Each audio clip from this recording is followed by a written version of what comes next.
विश्व प्रसिद्ध ताजमहल से मात्र 2.5 किलोमीटर की दूरी पर स्थित आगरा का किला न केवल मुगलों द्वारा बनाई गई भारत की सबसे भव्य इमारतों में से एक है, बल्कि ताजमहल के बाद पर्यटकों द्वारा आगरा की सबसे ज्यादा घूमे जाने वाली इमारत भी है। कुल मिलाकर 2.5 किलोमीटर के विशाल क्षेत्र में फैले हुए इस किले का पहला गेट है अमर सिंह गेट, जो कि शाहजहां ने अपने कमांडर अमर सिंह की बहादुरी से खुश होकर बनवाया था, क्योंकि उन्होंने शाहजहां को कई युद्ध जितवाए थे। ये जो सामने में आप मोट यानी कि रक्षा खाई देख रहे हैं, ये वाटर मोट है, जिसमें मगरमच्छ और घड़ियाल छोड़ दिए जाते थे, जिससे कि कोई भी दुश्मन इस किले में प्रवेश न कर पाए। अगर किसी तरह वो इसको पार कर भी ले तो यहाँ किले की सुरक्षा के लिए 2 दीवारें बनाई गई हैं, जिनमें से बाहर वाली दीवार की ऊंचाई 40 फीट है और अंदर वाली दीवार की ऊंचाई 70 फीट है। इन दोनों दीवारों के बीच में भी एक रक्षा खाई है, जिसमें जंगली जानवर जैसे कि शेर और चीते छोड़ दिए जाते थे, जिससे दुश्मन किसी भी कीमत पर किले की दीवार पर न चढ़ पाए। ये है इस किले का दूसरा दरवाजा, जिसको कहा जाता है नौबत खाना यानी कि ड्रम हाउस। जब बादशाह किले में प्रवेश करते थे तो उनका स्वागत करने के लिए यहाँ ड्रम बजाए जाते थे और फिर ऊपर बनी गैलरीज में दासियां डांस किया करती थीं और यहाँ ऊपर बनी खिड़की से बादशाह पर तरह तरह के फूल बरसाए जाते थे। इस गेट को कहा जाता है अकबरी गेट और इसके ऊपर जो आप खूबसूरत काम देख रहे हैं, इसको कहा जाता है मोज़ेक वर्क, जिसमें अलग अलग तरह की पतली पतली टाइल्स को जोड़कर दीवारों पर लगाया जाता था। इस किले में जितना भी काम आप व्हाइट मार्बल का देखेंगे, वो शाहजहां और औरंगजेब के समय में करवाया गया था, और जो भी काम रेड सैंडस्टोन से करवाया गया था, वो अकबर और जहांगीर के समय का है। यहाँ पर ये जो कमरे आप देख रहे हैं, ये अब सरकारी दफ्तर की तरह इस्तेमाल में लाए जाते हैं, लेकिन मुगल काल में ये घोड़ों के अस्तबल हुआ करते थे। यहाँ जमीन पर जो आप कटिंग देख रहे हैं, ये कोई डिजाइन नहीं है, बल्कि ये उस जमाने के स्पीड ब्रेकर हैं, जिससे कि जब हाथी और घोड़े यहाँ चढ़ें या नीचे उतरें तो उनके पैर ना फिसलें। यहाँ खड़े होकर अगर आप ताली बजाते हैं तो आपको इको साउंड सुनाई देगी, क्योंकि ये दोनों ही दीवारें खोखली हैं। इनको खोखला बनाने का कारण ये था कि अगर सारे दरवाजे पार करके किसी तरह दुश्मन यहाँ तक पहुँच भी जाए तो उनके घोड़ों के पैरों की आवाज से बादशाह की सेना सतर्क हो जाए। ऐसी स्थिति में दुश्मन पर वार करने के लिए ऊपर से पत्थर के बड़े बड़े गोले फेंक दिए जाते थे। अगर दुश्मन दीवारों का सहारा लेने की कोशिश करते थे तो एक तरफ से गर्म तेल और दूसरी तरफ से गर्म पानी गिराया जाता था, जिससे कि वो फिसल कर गिर जाएं और पत्थर के गोलों के नीचे आकर मर जाएं। इस गेट को कहा जाता है एलिफेंट गेट और यहीं से हम इस किले के बाहर आएंगे। यहाँ दाएं ओर में जो आप दीवार देखेंगे, वहाँ पर अकबरी महल हुआ करता था, लेकिन 1761 में जब भरतपुर के जाट राजा सूरजमल ने यहाँ आक्रमण किया था, तब उन्होंने ये पूरा महल ध्वस्त कर दिया था।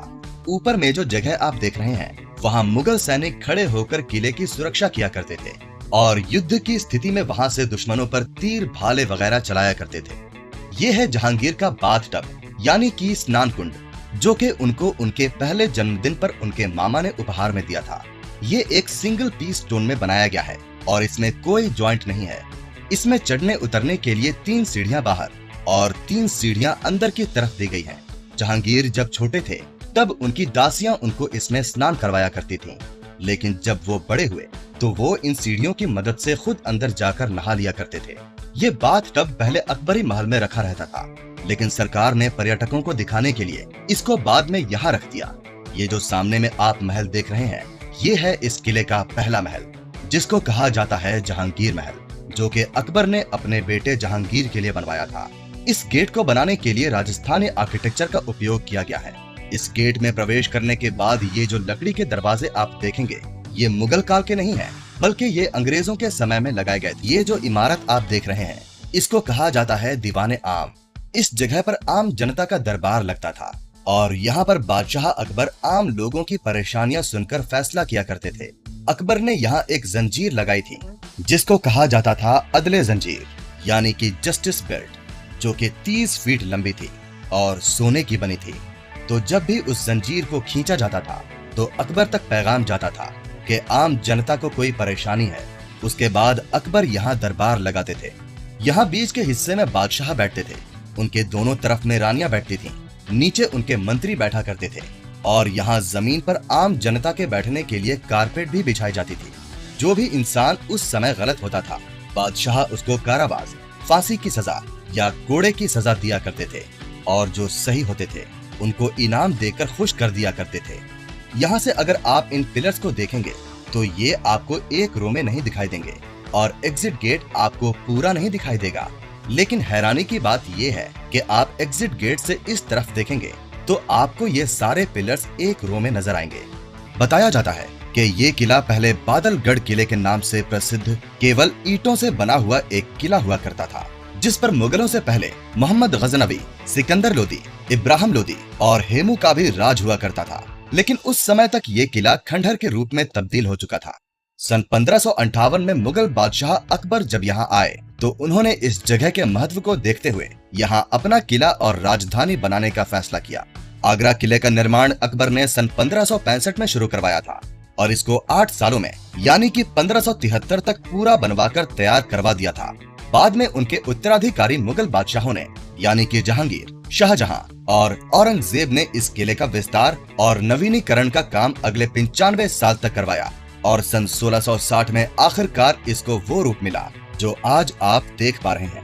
बताया जाता है कि उस समय इस किले को 4000 कारीगरों की मदद से 35 लाख रुपए में बनाकर तैयार करवाया गया था। 2.5 किलोमीटर के विशाल क्षेत्र में फैले हुए इस किले का 75% एरिया इंडियन आर्मी के अंडर में है, जो कि मुगल काल में मुगल आर्मी के अंडर में और अंग्रेजों के समय में ब्रिटिश आर्मी के अंडर में हुआ करता था। सफेद संगमरमर और लाल बलुआ पत्थर से बनाए गए इस किले को मुगल और हिंदू दोनों ही शैलियों से मिलाकर बनाया गया है। शाहजहां और मुमताज के लिए यहाँ बनाए गए इस खास महल में इतनी खूबसूरत नक्काशी की गई है कि आप इसको देखते रह जाएंगे। किसी जमाने में यहाँ की दीवारों पर गोल्ड और कई तरह के बहुमूल्य रत्न लगे हुए थे और जब यहाँ मशालें जलाई जाती थी तो ये पूरा महल रंग बिरंगी रोशनी से जगमगा उठता था और यहाँ का नजारा देखने लायक हुआ करता था। उस जमाने में यहाँ क्रॉस वेंटिलेशन और महल को ठंडा रखने के लिए ऐसा इंतजाम किया गया था जिसके बारे में जानकर आप हैरान हो जाएंगे। यही नहीं बल्कि यहाँ बना ये ड्रेनेज सिस्टम और यहाँ इन फव्वारों को चलाने की टेक्नोलॉजी भी इतनी अद्भुत है कि आप सोचने पर मजबूर हो जाएंगे कि उस जमाने के लोग कितने कुशल थे।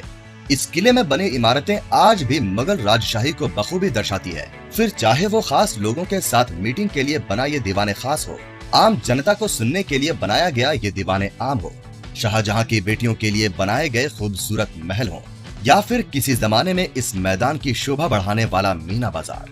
यहाँ आपको एक से एक खूबसूरत महल और उनमें की गई सुंदर कलाकारी देखने के लिए मिल जाएगी, जो पूरी तरह से अपने असली रूप में नहीं दिखाई देती है, क्योंकि उनमें से कुछ को अंग्रेजों ने नष्ट कर दिया और कुछ को हमारे लोकल पर्यटक ने। इसी आगरा के किले में औरंगजेब ने मराठा योद्धा छत्रपति शिवाजी महाराज को छल से आगरा बुलाकर 3 महीने तक बंदी भी बनाकर रखा था।